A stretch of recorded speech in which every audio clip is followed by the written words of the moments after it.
Hello friends, आप सभी का स्वागत है आज के इस वीडियो क्लास में। और आज की इस वीडियो क्लास में हम लोग विश्व इतिहास में पढ़ने वाले हैं पुनर्जागरण के बारे में। अब तक हम लोग जो भारतीय इतिहास था उसे हम लोग कंप्लीट कर चुके हैं पूरी तरह से, और ये इसी तरह से कंप्लीट करते हुए हम लोग आ पहुँचे हैं विश्व इतिहास में, जिसमें हमें आज पुनर्जागरण के बारे में पढ़ना है। यह हमारा लुसेंट समान ज्ञान का वीडियो सीरीज चल रहा है। तो चलिए शुरू करते हैं आज की इस वीडियो को। अगर अभी तक आप इस चैनल को सब्सक्राइब नहीं किए हैं तो सब्सक्राइब कर लीजिए। देखिए, सबसे पहले हमें आज के इस वीडियो में पुनर्जागरण के बारे में पढ़ना है, तो समझते हैं कि पुनर्जागरण क्या होता है। पुनर्जागरण का जो अर्थ होता है उसका अर्थ होता है फिर से जगना। ठीक है, फिर से जगना का मतलब होता है जगने का अर्थ ये नहीं है कि सोकर फिर से जगना, ऐसा मतलब नहीं है। पुनर्जागरण का मतलब ये होता है कि जो बौद्धिक स्तर पर है, जो विज्ञान के स्तर पर है, उसमें जागृति आना, तो ये था पुनर्जागरण। ठीक है, तो देखिए यहाँ पर है कि पुनर्जागरण का जो प्रारंभ होता है वह इटली के फ्लोरेंस नगर से माना जाता है। तो यानी कि पुनर्जागरण की जो शुरुआत है वह फ्लोरेंस नगर से माना जाता है। फ्लोरेंस नगर कहाँ पर है? यह इटली में है। ठीक है, चलिए नेक्स्ट आगे बढ़ते हैं। इटली के एक महान कवि हुए जिनका नाम दांते था। दांते ये 1260 से लेकर 1331 ईस्वी के बीच हुए।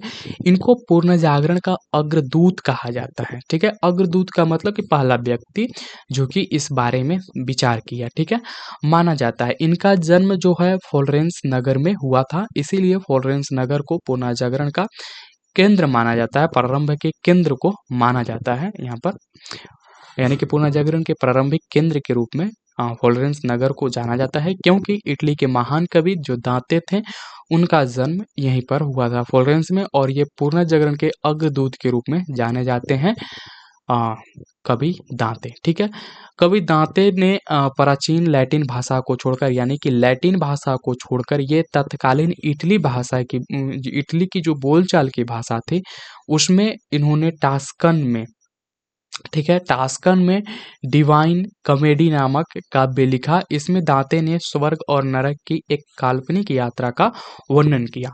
ठीक है, तो हम लोग जानते हैं कि जो पुनर्जागरण था वो फ्लोरेंस नगर में शुरू होता है इटली से। तो यहाँ पर जो दांते कवि होते हैं इन्होंने लैटिन भाषा को छोड़कर जो इटली की बोलचाल की भाषा थी जो कि टास्कन थी, उसमें इन्होंने अपनी एक पुस्तक लिखी जिसका नाम था डिवाइन कॉमेडी। ठीक है, डिवाइन कॉमेडी नाम की यह पुस्तक थी, और इस पुस्तक के अंतर्गत स्वर्ग और नरक की यात्रा के बारे में, यानी कि काल्पनिक यात्रा के बारे में यहाँ पर बात किया जाता है दांते के द्वारा। दांते जो थे वह इटली के थे और इनको पुनर्जागरण के अग्रदूत के रूप में जाना जाता है। दांते के बाद जो पुनर्जागरण की भावना का प्रश्रय देने वाला व्यक्ति हुए उनका नाम था पेट्रॉक।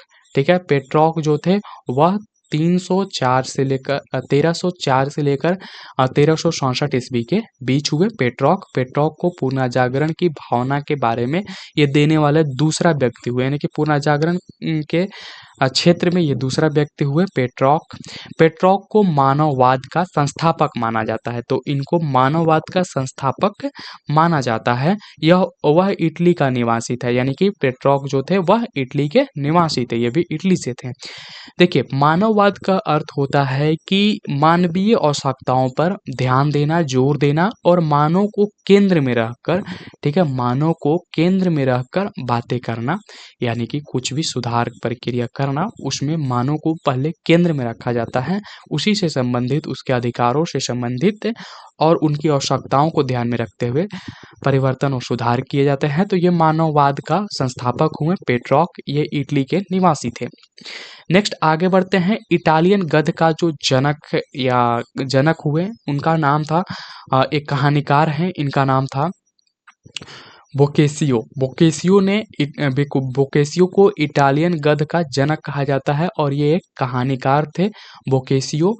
ठीक है, जो कि 1313 से लेकर 1375 ईस्वी में ये हुए, और इनको इटालियन गद्य का जनक कहानीकार बोकेसियो को माना जाता है। ये कहानीकार बोकेसियो को डेकामेरॉन, ठीक है, डेकामेरॉन प्रसिद्ध पुस्तक थी। तो इनकी एक पुस्तक थी जिसका नाम था डेकामेरॉन, ठीक है। डेकामेरॉन के रचयिता कौन हुए? बोकेशियो। बोकेशियो एक कहानीकार थे और इनको इटालियन गद्य का जनक भी कहा जाता है। इटालियन गद्य का जनक कौन था? बोकेशियो थे। बोकेशियो 1313 से लेकर 1375 ईस्वी के बीच हुए और इन्होंने अपनी एक पुस्तक लिखी जिसका नाम था डेकामेरॉन। नेक्स्ट आगे बढ़ते हैं। आधुनिक विश्व का प्रथम राजनीतिक चिंतक फ्लोरेंस निवासी मैकियावेली को माना जाता है। तो मैकियावेली को आधुनिक विश्व का, ठीक है, यानी कि नए विश्व के राजनीतिक चिंतक, यानी कि यह एक राजनीतिक चिंतक थे। इनको फ्लोरेंस निवासी, ये फ्लोरेंस के निवासी थे जिनका नाम था मैकियावेली, ठीक है। तो अगर आपसे पूछा जाए कि आधुनिक विश्व का प्रथम राजनीतिक चिंतक कौन था, तो उनका नाम था मैकियावेली। मैकियावेली 1469 से लेकर 1567 के बीच हुए, ठीक है। तो ये कहाँ के निवासी थे? ये फ्लोरेंस के निवासी थे। मैकियावेली की जो एक पुस्तक थी उनका नाम, उस पुस्तक का नाम था, प्रसिद्ध इनकी पुस्तक थी जो था द प्रिंस। द प्रिंस के लेखक थे मैकियावेली और मैकियावेली के इस पुस्तक यानी कि द प्रिंस में एक राज्य के नवीन चित्र प्रस्तुत किया गया है कि यानी कि एक राज्य कैसा होता है, वहाँ की राजा और प्रजा किस तरह से कार्य करेंगे, उनके कर्तव्य क्या होते हैं, इन सारी चीज़ों के बारे में मैकियावेली की एक पुस्तक यानी कि मैकियावेली की पुस्तक द प्रिंस में लिखा गया है। तो इसी पुस्तक की वजह से इनको प्रथम राजनीतिक चिंतक के रूप में जाना जाता है, जो कि फ्लोरेंस के निवासी थे मैकियावेली। मैकियावेली 1469 से लेकर 1567 के बीच होते हैं, ठीक है। और इनकी पुस्तक का नाम द प्रिंस है, इसको याद रखिएगा। आधुनिक राजनीतिक दर्शन का जनक मैकियावेली को कहा जाता है, ठीक है। आधुनिक राजनीतिक दर्शन का जो जनक है उनको वो मैकियावेली को कहा जाता है और इनकी जो प्रसिद्ध पुस्तक है द प्रिंस है। नेक्स्ट आगे बढ़ते हैं। पुनर्जागरण की भावना, ठीक है, पुनर्जागरण की भावना की पूर्ण अभिव्यक्ति इटली के 3 कलाकारों की कृतियों में मिलती है। ये कलाकार थे Leonardo da Vinci, Michael Angelo और राफेल, ठीक है। लियोनार्दो दा विंची और माइकल एंजेलो और राफेल ये 3 कलाकार हुए जो कि पुनर्जागरण की भावना की पूर्ण अभिव्यक्ति करते हैं। इनकी जो कलाकृतियाँ थी वो बहुत ज़्यादा प्रसिद्ध हुई। जैसे कि लियोनार्दो दा विंची का एक प्रमुख यह जो थे लियोनार्दो दा विंची, ये एक बहुमुखी प्रतिभा संपन्न व्यक्ति थे। कहने का मतलब हुआ बहुमुखी प्रतिभा संपन्न का मतलब कि उनको बहुत सारी चीज़ों में महारत हासिल था। वो बहुत सारी चीज़ें करते थे, जैसे कि वह एक चित्रकार थे, मूर्तिकार थे, इंजीनियर थे, वैज्ञानिक थे, दार्शनिक थे, कवि भी थे और गायक भी थे। तो लियोनार्दो दा विंची बहुत सारे चीज़ें करते थे, बहुत सारे चीज़ों में उनकी जो थी महारत हासिल थी। वो चित्रकारी भी करते थे, मूर्तिकार भी थे, इंजीनियरिंग भी किए हुए थे, वैज्ञानिक तो थे ही, दार्शनिक भी थे, कवि और गायक भी थे लियोनार्दो दा विंची। इनकी एक मतलब चित्र है जिनके बारे में ज़्यादा जानते हैं लोग उसी चित्र से, जो कि मोनालिसा है, ठीक है। तो लियोनार्दो दा विंची के 2 चित्र हुए, द लास्ट सफर और मोनालिसा नामक अमर चित्रों के रचयिता होने के कारण इनको प्रसिद्धि प्राप्त होती है। तो इनके 2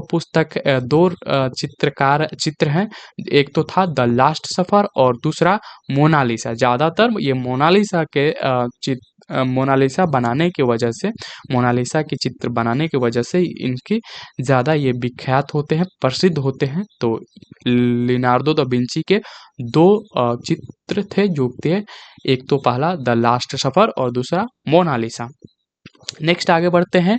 माइकल एंजेलो भी एक अद्भुत मूर्तिकार एवं चित्रकार थे। तो जो माइकल एंजेलो थे ये मतलब बहुत ही बढ़िया मूर्तिकार भी थे और साथ ही साथ चित्रकार भी थे, यानी कि मूर्ति भी बनाते थे और चित्र भी बनाते थे। The last judgement and the fall of man, ठीक है। द फॉल ऑफ मैन और last judgement, the last judgement Michelangelo की कृतियां हैं। तो माइकल एंजेलो की जो कृतियां हैं वह है द लास्ट जजमेंट एंड और द फॉल ऑफ मैन, ये माइकल एंजेलो की कृतियां हैं। और माइकल एंजेलो जो थे यह एक मूर्तिकार और चित्रकार दोनों थे। यहाँ पर है माइकल एंजेलो के बारे में ही कि इन्होंने सिस्तान के गिरजाघर की जो छत है उसमें माइकल एंजेलो के द्वारा ही चित्र बनाए गए थे। तो सिस्तान के जो गिरजाघर है उसके जो छत में चित्र बनाए गए हैं वह माइकल एंजेलो के द्वारा बनाए गए हैं। नेक्स्ट यहाँ पर है कि राफेल भी इटली का एक चित्रकार था। राफेल कहाँ का निवासी था? तो यह इटली का निवासी था और इसकी सर्वश्रेष्ठ कृति थी जीसस क्राइस्ट की माता मेडोना का चित्र। तो जीसस क्राइस्ट की जो माता थी मेडोना, उनका ये चित्र था। ठीक है, तो इन्होंने उस चित्र को बनाया था राफेल ने। ठीक है, नेक्स्ट आगे बढ़ते हैं। पुनर्जागरण काल में चित्रकला का जनक जियोटो को माना जाता है। तो चित्रकला के जो जनक हैं वो जियाटो को माना जाता है। तो आपको याद रखना है कि पुनर्जागरण काल में जो चित्रकला है उसके जनक जियाटो को माना जाता है। नेक्स्ट आगे देखते हैं। पुनर्जागरण काल का सर्वश्रेष्ठ निबंधकर जो था, यानी कि निबंध लिखने वाला जो था व्यक्ति, वह इंग्लैंड का फ्रांसिस बेकन था। ठीक है, फ्रांसिस बेकन जो था वह इंग्लैंड का निवासी था और यह पुनर्जागरण के काल में सबसे बेहतर निबंध लेखक था। ठीक है, फ्रांसिस बेकन। नेक्स्ट आगे देखते हैं। हॉलैंड के अपनी पुस्तक द प्रेज ऑफ फैली में व्यंग्यात्मक ढंग से पादरियों के अनैतिक जीवन एवं ईसाई धर्म की कुरीतियों पर प्रहार किया। तो हॉलैंड के एक विद्वान निवासी होते हैं जिनका नाम था इरास्मस। तो इरास्मस ने अपनी पुस्तक, यानी कि इरास्मस की पुस्तक का नाम है द प्रेज ऑफ फैली। द प्रेज ऑफ फैली में इरास्मस ने पादरियों के अनैतिक जीवन और जो ईसाई धर्म है उनकी कुरीतियों पर व्यंग्यात्मक ढंग से यहाँ पर टिप्पणी या कटाक्ष करते हुए नजर आते हैं, जो कि हॉलैंड के निवासी हैं। इनका नाम था इरास्मस और इनकी पुस्तक थी द प्रेज ऑफ फैली। नेक्स्ट आगे बढ़ते हैं। इंग्लैंड के लेखक जो थे टॉमस मूर। ठीक है, इंग्लैंड के एक लेखक हुए जिनका नाम था टॉमस मूर ने अपनी पुस्तक यूटोपिया में आदर्श समाज का चित्र प्रस्तुत किया है। ठीक है, यूटोपिया को यहाँ पर समझते हैं। तो ये जो इंग्लैंड के निवासी जो जिनका नाम था टॉमस मूर। ठीक है, टॉमस मूर ने एक पुस्तक लिखी। अपने पुस्तक में यूटोपिया उनकी पुस्तक थी। यूटोपिया में आदर्श समाज का चित्र प्रस्तुत किया। देखिए, यूटोपिया का जो अर्थ होता है ऐसा टापू जहां पर सब कुछ आदर्श रूप में हो। ठीक है, ऐसा टापू या ऐसा विश्व जहां पर सब कुछ आदर्श रूप में हो। कहने का मतलब सब बढ़िया हो, जैसे कि सामाजिक समरसता, कोई भी ऊंच नीच की भावना ना हो, कोई भी अमीर गरीब ना हो, ऐसा जगह जहाँ पर कोई भी अपराध ना हो, कोई भी ऐसी मतलब अपराध तरह की ना हो, कोई भी गलत काम ना हो। तो ऐसे आदर्श जगह को यूटोपिया कहा जाता है। ऐसी आदर्श समाज को यूटोपियन समाज के नाम से जाना जाता है, जो कि ये कल्पना है, ये वास्तव में हो नहीं सकता है ऐसा कि जहाँ पर सब कुछ आदर्श रूप में हो। ऐसा हो ही नहीं सकता है, इस कुछ ना कुछ गलती होगा ही। तो इस चीज को यूटोपिया कहा जाता है। चलिए नेक्स्ट आगे बढ़ते हैं। मार्टिन लूथर ने जर्मन भाषा में बाइबल का अनुवाद प्रस्तुत किया। तो अगर आपसे पूछा जाए कि बाइबल का जो जर्मन भाषा में अनुवाद था वह किसने किया, तो वह मार्टिन लूथर थे, जिन्होंने जर्मन भाषा में बाइबल का अनुवाद प्रस्तुत करते हैं। आगे देखते हैं। Romeo and Juliet. जो रोमियो एंड जूलियट है इसके जो लेखक हैं उनका नाम है शेक्सपियर इंग्लैंड के निवासी थे और इनके द्वारा एक अमर कृति लिखा जाता है रोमियो एंड जूलियट, जो कि शेक्सपियर के द्वारा लिखा जाता है। इंग्लैंड के ही निवासी होते हैं, उनका नाम है रोजर बेकन। ठीक है, रोजर बेकन को आधुनिक प्रयोगात्मक विज्ञान का जन्मदाता माना जाता है। तो इंग्लैंड के रोजर बेकन को आधुनिक प्रयोगात्मक विज्ञान का जन्मदाता माना जाता है। यानी कि प्रयोगात्मक विज्ञान का मतलब कि प्रैक्टिकल जहाँ पर किया जाए उसी को कहा जाता है। तो ये इंग्लैंड के रोजर बेकन को आधुनिक प्रयोगात्मक विज्ञान का जन्मदाता, प्रैक्टिकल साइंस के जन्मदाता माने जाते हैं। नेक्स्ट आगे देखते हैं, पृथ्वी सौर मंडल का केंद्र है। पृथ्वी जो है सौर मंडल का केंद्र है। इसका जो खंडन करते हैं सर्वप्रथम पोलैंड के निवासी कोपरनिकस ने किया है। तो पृथ्वी सौरमंडल का केंद्र है, इसका जो खंडन करता है उनका नाम है पोलैंड के निवासी जो थे, पोलैंड के ये निवासी थे, इनका नाम था कोपरनिकस। नेक्स्ट आगे बढ़ते हैं, गैलीलियो ने 1564 से लेकर 1642 ईस्वी के बीच हुए, इन्होंने कोपरनिकस के सिद्धांत का समर्थन दिया। ठीक है, यानी कि कोपरनिकस ने जो खंडन किया था कि पृथ्वी सौरमंडल का केंद्र है, इस बात का इन्होंने खंडन किया था। खंडन करके कोपरनिकस ने बताया।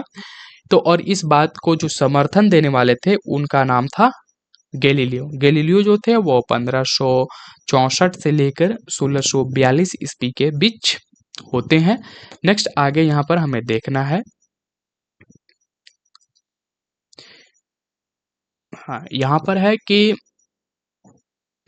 जर्मनी के प्रसिद्ध वैज्ञानिक हुए जो कि केपला या केपलर के नाम से जाना जाता है, जो कि 1571 से लेकर 1630 ईस्वी के बीच हुए। इन्होंने गणित की सहायता से यह बतलाया कि जो ग्रह हैं वह सूर्य के चारों ओर किस प्रकार घूमते हैं। तो इन्होंने गणित की सहायता से, केपलर ने ये बताया कि जो सूर्य है वह किस तरह से, सूर्य के चारों ओर किस तरह से जो ग्रह हैं वो घूमते हैं। ये जर्मनी के प्रसिद्ध वैज्ञानिक हुए केपलर। ठीक है, या केपला, तो ये जर्मनी के निवासी थे। नेक्स्ट आगे देखते हैं, न्यूटन, इनके बारे में हर कोई जानता है। न्यूटन जो है 1642 से लेकर 1726 ईस्वी के बीच गुरुत्वाकर्षण के नियम का पता लगाया। तो गुरुत्वाकर्षण के नियम का पता न्यूटन के द्वारा लगाया जाता है। नेक्स्ट आगे देखते हैं, धर्म सुधार आंदोलन की जो शुरुआत होती है वह 16वीं सदी में होती है, धर्म सुधार आंदोलन का। नेक्स्ट आगे देखते हैं, धर्म सुधार आंदोलन का प्रवर्तक मार्टिन लूथर था, जो कि जर्मनी का रहने वाला था और इसने बाइबल का अनुवाद जर्मन भाषा में किया था, जो कि हम लोग पहले ही देख चुके हैं। तो जर्मन में बाइबल का अनुवाद करने वाला मार्टिन लूथर थे और इनको धर्म सुधार आंदोलन का प्रवर्तक के रूप में जाना जाता है। नेक्स्ट आगे देखते हैं, धर्म सुधार आंदोलन की जो शुरुआत है वह इंग्लैंड में होती है। धर्म सुधार आंदोलन की शुरुआत अगर आपसे पूछा जाए तो वह इंग्लैंड में होती है। नेक्स्ट आगे देखते हैं, जॉन विक्लिफ को धर्म सुधार आंदोलन का प्रातःकालीन तारा कहा जाता है। इसके अनुयायी लोलार्डस कहलाते हैं।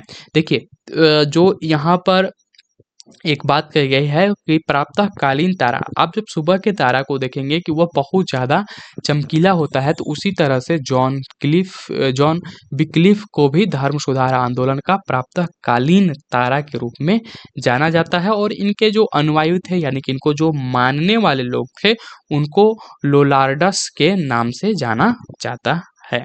ठीक है, तो ये थे जॉन विक्लिफ, जो कि धर्म सुधार आंदोलन के तारे के रूप में जाने जाते थे। चलिए नेक्स्ट आगे देखते हैं, अमेरिका की खोज जो है वह क्रिस्टोफर कोलंबस ने की थी। तो अमेरिका की खोज किसके द्वारा किया गया था? क्रिस्टोफर कोलंबस या फिर कोलंबस के द्वारा। ठीक है, तो कोलंबस के द्वारा जो है अमेरिका की खोज की जाती है, लेकिन अमेरिका की जो नामकरण है वह कोलंबस के नाम पर बिल्कुल नहीं है। इसका जो नाम है ना वह है अमेरिगो अमेरिगो वेस्पुसी के नाम पर, ठीक है, अमेरिगो वेस्पुसी के नाम पर ये शुरुआती दौर के नाविक थे और खोजकर्ता थे। तो इन्हीं के नाम पर, अमेरिगो वेस्पुसी के नाम पर अमेरिका का नाम रखा जाता है। और ये जो अमेरिका की खोज है वह कोलंबस ने किया था। ये अमेरिगो वेस्पुसी इटली के निवासी थे और इन्हीं के नाम पर अमेरिका का नाम अमेरिका पड़ता है।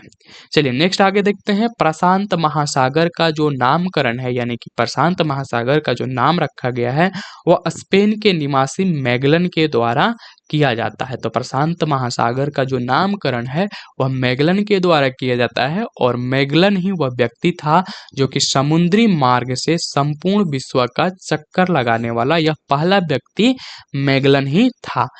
तो इस तरह से हम आज की इस वीडियो को यहीं पर कंप्लीट करते हैं कि मैगलन जो था वह समुद्र के मार्ग से पूरे विश्व का, संपूर्ण विश्व का चक्कर लगाता है और मैगलन के द्वारा ही प्रशांत महासागर का नामकरण होता है। तो ये हमारा पूर्ण जागरण के जो टॉपिक था उस पर की ये वीडियो थी और ये वीडियो यहाँ पर कंप्लीट करते हैं। नेक्स्ट जो हमारी वीडियो आएगी, अगली वीडियो अमेरिका का स्वतंत्रता संग्राम होगा, जिस पर अमेरिका के स्वतंत्रता संग्राम को समझेंगे। यह हमारा लुसेंट सामान्य ज्ञान का वीडियो सीरीज चल रहा है। अगर अभी तक आप चैनल को सब्सक्राइब नहीं किए हैं तो सब्सक्राइब कर लीजिए। नेक्स्ट वीडियो में हम लोग पढ़ेंगे अमेरिका का स्वतंत्रता संग्राम।